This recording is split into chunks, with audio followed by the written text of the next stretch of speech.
Hi. അപ്പോൾ നമ്മൾ ഈ വീഡിയോയിലും അതുപോലെ തന്നെ ഒരു മത്സരം സംഘടിപ്പിക്കുന്നുണ്ട്. എന്താണെന്ന് ഞാനിപ്പോൾ നിങ്ങൾക്ക് പറഞ്ഞു തരാം. നിങ്ങളുടെ ഈ വീഡിയോയുടെ താഴെ ഒരു കമൻറ്റ് ഇടുക. എന്നിട്ട് ഈ വീഡിയോയിൽ നിങ്ങൾ മറ്റാരെങ്കിലും അയച്ചു കൊടുത്ത് നിങ്ങളുടെ കമൻറ്റിന് ലൈക്ക് അടിക്കാൻ പറയുക. ഇങ്ങനെ മിനിമം ഒരു 50 ലൈക്കിന് മുകളിൽ കിട്ടുന്ന എല്ലാവർക്കും നമ്മളൊരു ഗിഫ്റ്റ് തരുന്നതാണ്. അപ്പോൾ അത്രേ ഉള്ളൂ. ബൈ. ഹായ് ഫ്രണ്ട്സ്, നമ്മുടെ പുതിയ വീഡിയോയിലേക്ക് എല്ലാവർക്കും സ്വാഗതം. അപ്പോൾ നമ്മളിവിടെ ഉണ്ടാക്കാൻ പോകുന്നത് വൈറ്റ് ക്രീമി പാസ്തയാണ്. ഇത് നല്ല അടിപൊളി നല്ല ടേസ്റ്റുള്ള സംഭവമാണ്. അപ്പോൾ നമുക്ക് എങ്ങനെ ഉണ്ടാക്കേണ്ടതെന്ന് നോക്കാം. ഫസ്റ്റ് നമ്മളിവിടെ 1 കപ്പ് പാസ്ത എടുത്തിട്ടുണ്ട്. അപ്പോൾ അതിലേക്ക് നമ്മൾ പാസ്ത മുങ്ങിക്കിടക്കാവുന്ന രീതിയിൽ വേണം വെള്ളം ഒഴിക്കാനായിട്ട്. നമുക്ക് ഇങ്ങനത്തെ ഒരു ചെറിയ പാത്രം മതിയായിരിക്കും.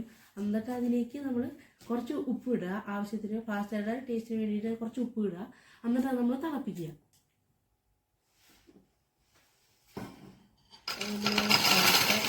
ഇതാണ് നമ്മൾക്ക് ആവശ്യത്തിന് വെള്ളം ഒഴിക്കാം. ഈ പാസ്ത മുങ്ങി കിടക്കാവുന്ന രീതിയിൽ വേണം നമ്മൾ വെള്ളം ഒഴിക്കാനായിട്ട്. എന്നാലേ പാസ്ത ശരിക്കും കുക്ക് ചെയ്ത് നമുക്ക് കിട്ടത്തുള്ളൂ. ഇത്രയെങ്കിലും വെള്ളം മതിയായിരിക്കും. അപ്പോൾ കാണാൻ പറ്റും. ഇനി നമ്മൾ ഇതിലേക്ക് കുറച്ച് ഉപ്പ് ഇട്ട് കൊടുക്കാം. കുറച്ച് ഉപ്പ് ഇട്ട് കൊടുക്കുകയാണ്.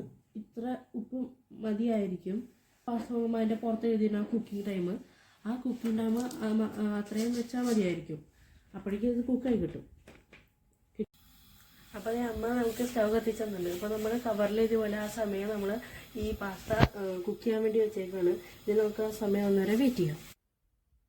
അപ്പോൾ നമ്മുടെ പാസ്ത അവിടെ കുക്ക് ചെയ്യാൻ വെച്ചേക്കാണ്. അപ്പോൾ നമുക്ക് ഈ പാസ്തയുടെ സോസിന് വേണ്ടിയുള്ള ഇൻഗ്രീഡിയൻസ് ഏതൊക്കെയാണെന്ന് നോക്കാം. അപ്പോൾ നമ്മളിവിടെ എടുത്തിരിക്കുന്നത് 2 അല്ലി വെളുത്തുള്ളിയാണ്. ഇത് മതി. പിന്നെ നമ്മുടെ അതേ സെയിം അളവിൽ ഇഞ്ചി മതി. ഇത് നമ്മൾ ചെറുതായിട്ട് ഇങ്ങനെ അരിഞ്ഞെടുത്താൽ മതി. പിന്നെ ബട്ടർ, 1 സ്പൂൺ ഗോതമ്പ് പൊടി, പിന്നെ നമ്മുടെ ചീസ് സ്ലൈസ് 2 എണ്ണം, പിന്നെ നമുക്ക് പാല്, പിന്നെ ചില്ലി ഫ്ലേക്സ്, പിന്നെ ഒറിഗാനോ ഓപ്ഷണലാണ്. അത് വേണമെന്ന് നിങ്ങളുടെ ഇഷ്ടമാണ്. അപ്പോൾ നമുക്കറിയില്ല. പിന്നെ നമുക്ക് ഉപ്പ് വേണം. അപ്പോൾ നമുക്ക് എങ്ങനെ ഉണ്ടാക്കണേ നോക്കാം.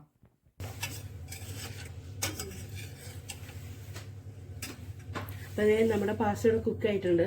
നമ്മൾ നന്നായിട്ട് കുക്കായിട്ട് വന്നിട്ടുണ്ട്. അത് എങ്ങനെ മനസ്സിലാക്കേണ്ടതെന്ന് വെച്ച് കഴിഞ്ഞാൽ നമ്മൾ വേറെ സ്പൂൺ എടുത്തിട്ട് ഇങ്ങനെ പാസ്ത നമ്മൾ കട്ട് ചെയ്യുമ്പോൾ അത് സ്മൂത്തായിട്ട് കട്ട് ചെയ്ത് വരുന്നുണ്ടെങ്കിൽ അത് കുക്കായിട്ടെന്ന് അർത്ഥം. ഇത് കണ്ടോ, നല്ല സ്മൂത്തായിട്ട് കട്ട് ചെയ്യുന്നു. അപ്പോൾ ഇത് നന്നായിട്ട് കുക്കായിട്ടുണ്ട്. അപ്പോൾ നമുക്ക് സോസ് ഉണ്ടാക്കുന്ന കാര്യത്തിലേക്ക് കടക്കാം. അപ്പോൾ ഇത് നമ്മുടെ പാസ്തയുടെ വെള്ളം നമ്മൾ മാറ്റിയെടുക്കണം. പാസ്തയുടെ വേറെ ഇതെടുക്കുകയാണ്. നമുക്ക് ഈ പാസ്തയുടെ വെള്ളം നമുക്ക് ഇത് കുറച്ച് നേരം കഴിഞ്ഞിട്ട് നമുക്കിത് ആവശ്യമുള്ളൂ. അതുകൊണ്ടാണ് നമ്മളിവിടെ മാറ്റി വയ്ക്കുന്നത്. അതായത് നമ്മുടെ ബൗളിലേക്ക് പയ്യെ മാറ്റണം. അത് പോവാണ്ട് ശ്രദ്ധിക്കണം. അതാണ് ഏറ്റവും വലിയ ടാസ്ക്. ഇത് നന്നായിട്ട് ഊർന്നു പോകുന്നത് നമുക്ക് പ്രതീക്ഷിക്കാം. വീട്ടിൽ നന്നായിട്ട് നമ്മൾ പാസ്തയുടെ വെള്ളം നമ്മൾ പാസ്തയിൽ നിന്ന് മാറ്റിയെടുത്തിട്ടുണ്ട്. അതിന് നമുക്ക് ഫ്യൂച്ചറിൽ ഇനി ആവശ്യമുണ്ട്. അതുകൊണ്ട് നമുക്ക് മാറ്റി വയ്ക്കാം. നമ്മൾ അടുത്തത് നമ്മുടെ പാനെടുത്ത് പാസ്ത ഇവിടെ വയ്ക്കുകയാണ്. നമുക്ക് സ്റ്റവ് എത്തിക്കാം. അപ്പോൾ ഇത് നമ്മുടെ അമ്മ നമുക്ക് വീണ്ടും സ്റ്റവ് എത്തിച്ചതുണ്ട്. ഇനി നമുക്ക് പാസ്തയുടെ ഫൈനൽ സോസിന് കഴിഞ്ഞിട്ട് കിടക്കാം. നമ്മൾ ഇത് വെച്ചിട്ട് നമ്മൾ കുറച്ച് ബട്ടർ നമ്മൾ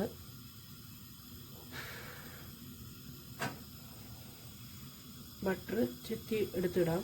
ഇത്രയെങ്കിലും ബട്ടർ മതി. പിന്നെ നമ്മൾ അടുത്തത് ഈ ബട്ടർ മെൽറ്റ് ആവാൻ വേണ്ടി വെയിറ്റ് ചെയ്യണം. അന്നേരം കൊണ്ട് നമ്മളിത് പെട്ടെന്ന് മെൽറ്റ് ആവാനായിട്ട് നമ്മൾ ജസ്റ്റ് ഒന്ന് പുറത്ത് എല്ലായിടത്തും സ്പ്രെഡാക്കി കൊടുക്കുക. അല്ലെങ്കിൽ നമ്മുടെ മറ്റേ ഗോതമ്പ് പൊടി ഇടുമ്പോൾ നമ്മുടെ സൈഡിൽ ഇങ്ങനെ പിടിച്ച് നിൽക്കാൻ സാധ്യതയുണ്ട്. പിന്നെ ഇതിങ്ങനെ വരുമ്പോൾ നമ്മുടെ മെൽറ്റായി കഴിഞ്ഞല്ലോ. ആ സമയം കൊണ്ട് നമ്മുടെ ഇഞ്ചി വെളുത്തുള്ളി സെറ്റാക്കി വയ്ക്കുക. ഈ സമയത്ത് ശ്രദ്ധിക്കേണ്ട കാര്യം, നമ്മുടെ തീ ഫുൾ ടൈം മീഡിയം ഫ്ലെയിമിലായിരിക്കണം ഇരിക്കേണ്ടത്. അല്ലെങ്കിൽ സംഭവം എല്ലാം കരിഞ്ഞു പോകും. ഏറ്റവും മീഡിയം ഏതാണോ ആ മീഡിയത്തിൽ വേണം ഇതിരിക്കാൻ. ഇനി നമ്മുടെ ബട്ടർ ശരിക്കും മെൽറ്റായി വന്നിട്ടുണ്ട്. ഇനി നമ്മുടെ ഇഞ്ചി വെളുത്തുള്ളി നമുക്ക് ഇട്ട് കൊടുക്കാം.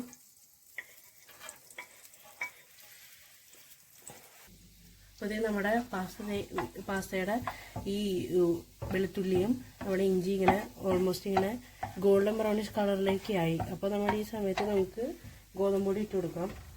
പിന്നെ ഈ കാര്യം ബട്ടർ കാണാൻ പറ്റും. ഒരു കാര്യം കാണിച്ചു കേട്ടോ.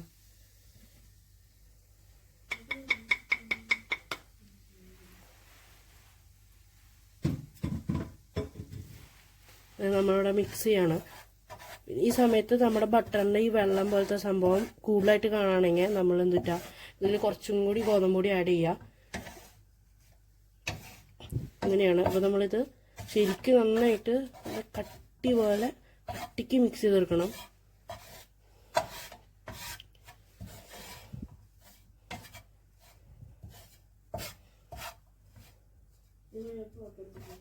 ഈ കട്ടികളൊക്കെ നമ്മൾ മാക്സിമം പൊടിച്ച് കളയണം കേട്ടോ. അത് കട്ടി പാടില്ല, അതുകൊണ്ടാണ് നമ്മൾ മാക്സിമം ഇത് പൊടിച്ച് കളയുന്നത്.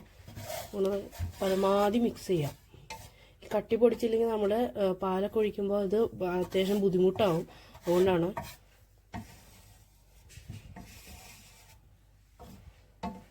ഇനി നമുക്ക് ഇത് മെയിൻ കാര്യമായ പാലൊഴിക്കാം.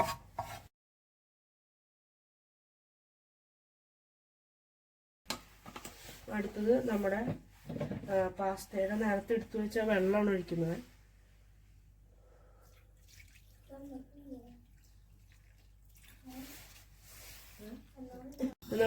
നമ്മുടെ ഫ്ലെയിം നമ്മൾ ഹൈയിലേക്ക് ഇട്ടിട്ടുണ്ട്. എന്നിട്ട് വേണം നമ്മളിത് ബോയിൽ ചെയ്യാൻ. ഈ സമയത്ത് നമ്മുടെ ചില്ലി ഫ്ലേക്സ് അത് ഇട്ട് കൊടുക്കാം. നമ്മുടെ എരിവിനനുസരിച്ച് വേണം നമ്മൾ ഇടാനായിട്ട്. നമ്മുടെ ചില്ലി ഫ്ലേക്സ് ഇട്ടിട്ട് നമ്മളിത് ഇളക്കാൻ സ്റ്റാർട്ട് ചെയ്യണം. നമ്മൾ ഈ സമയത്ത് കുറച്ച് ഉപ്പിട്ട് കൊടുക്കാം. നമ്മുടെ പാസ്തയിൽ കുറച്ച് പാസ്തയിൽ ഉപ്പുള്ളതുകൊണ്ട് അധികം ഉപ്പിൻ്റെ ആവശ്യം ഉണ്ടാവില്ല. കുറച്ച് ഉപ്പ് മതി, ഇത്രയും മതിയാവും. ഇനി അടുത്തത് നമ്മൾ നമ്മുടെ ഈ പാസ്തയുടെ ഈ സോസിൽ അത് നന്നായിട്ട് കുറുതായി വരുന്ന നേരം വരെ നമ്മളിത് ഇളക്കണം. അതായത് നമ്മുടെ പാസ്തയുടെ സോസ് ഇവിടെ നന്നായിട്ട് കുറുകായി വന്നിട്ടുണ്ട്. ഇപ്പം നമ്മൾ ഈ ഫ്ലെയിം നമുക്ക് ഇനി ഓഫ് ചെയ്യാം. അപ്പോൾ ഇത് അല്ലെങ്കിൽ നമ്മുടെ പാസ്ത ഇനി വീണ്ടും കുറുകായി ഇത് പാസ്തയുടെ സോസ് നന്നായിട്ട് കുറഞ്ഞു പോകും. നമുക്ക് ഇനി പാസ്തയിലേക്ക് ആഡ് ചെയ്യാം. നമുക്ക് ഇത് നന്നായിട്ടൊന്ന് ഇളക്കി യോജിപ്പിക്കാം. നന്നായിട്ട് മിക്സ് ചെയ്യണം. നമ്മുടെ ഗ്രേവി ഇതിൻ്റെ കറക്റ്റിൻ്റെ ഉള്ളിലേക്ക് പോകുന്ന രീതിയിൽ വേണം, എന്നാലും നമുക്ക് പാസ്തയ്ക്ക് ടേസ്റ്റ് കിട്ടുള്ളൂ. അപ്പോൾ നമ്മുടെ ഗ്രേവി എന്ന് പറയുന്നത് കറക്റ്റ് നമുക്ക് കുറച്ച് ഗ്രേവിയുടെ നന്നായിട്ട് കടിക്കാനുള്ള രീതിയിൽ പാസ്ത നമുക്ക് കിട്ടിയിട്ടുണ്ട്. ഇനി നമുക്ക് ഇതിൽ കുറച്ച് ഒറിഗാനോ ആഡ് ചെയ്യാം. ഒറിഗാനോ ഓപ്ഷണലാണ്, ഇത് ഇല്ലെങ്കിൽ പ്രശ്നമൊന്നുമില്ല, ഇത്ര മതിയാവും.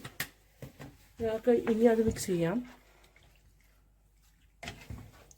ഇനി അടുത്തത് നമ്മൾ ഇടാൻ പോകുന്നത് ചീസ് സ്ലൈസാണ്. അപ്പോൾ നമ്മളിവിടെ 2 ചീസ് സ്ലൈസസ് ആണ് ഇവിടെ ഇടുന്നത്. നമുക്ക് ഇത് ജസ്റ്റ് ഒന്ന് പയ്യെ പാസ്തയൊക്കെ എടുത്ത് ഇതിൻ്റെ മുകളിലേക്ക് ഇട്ട് ഇത് പയ്യെ നമുക്ക് മെൽറ്റാക്കണം. ഈ പാത്രത്തിന് ചൂടും ഈ പാസ്തയുടെ ചൂടുള്ളതുകൊണ്ട് ചീസ് പെട്ടെന്ന് മെൽറ്റായിക്കോളും. ഈ ചീസ് മെൽറ്റാകുന്ന നേരം നമ്മൾ നന്നായിട്ട് മിക്സ് ചെയ്യണം. അതായത് നമുക്ക് ശരിക്കും ചീസ് മെൽറ്റായി എല്ലായിടത്തും സ്പ്രെഡായി കിട്ടത്തുള്ളൂ. അപ്പോൾ നമുക്കിനി ചീസ് മെൽറ്റായിട്ട് കാണാം. അപ്പോൾ നമ്മുടെ ചീസൊക്കെ ഇവിടെ മെൽറ്റായിട്ടുണ്ട്. നമ്മുടെ സെർവ് ചെയ്യാനുള്ള പാകത്തിനായിട്ട് നമ്മുടെ പാസ്ത വന്നിട്ടുണ്ട്. ഇനി നമുക്കിത് സെർവ് ചെയ്ത് ടേസ്റ്റ് ചെയ്ത് നോക്കാം. റെഡിയായ പാസ്ത നമുക്ക് ഇനി കഴിച്ചു നോക്കാം. അപ്പോൾ ഞാൻ പറഞ്ഞാൽ നിങ്ങൾ വിശ്വസിക്കില്ലല്ലോ, അപ്പോൾ നമ്മുടെ അനിയനോട് തന്നെ ചോദിച്ചു നോക്കാം.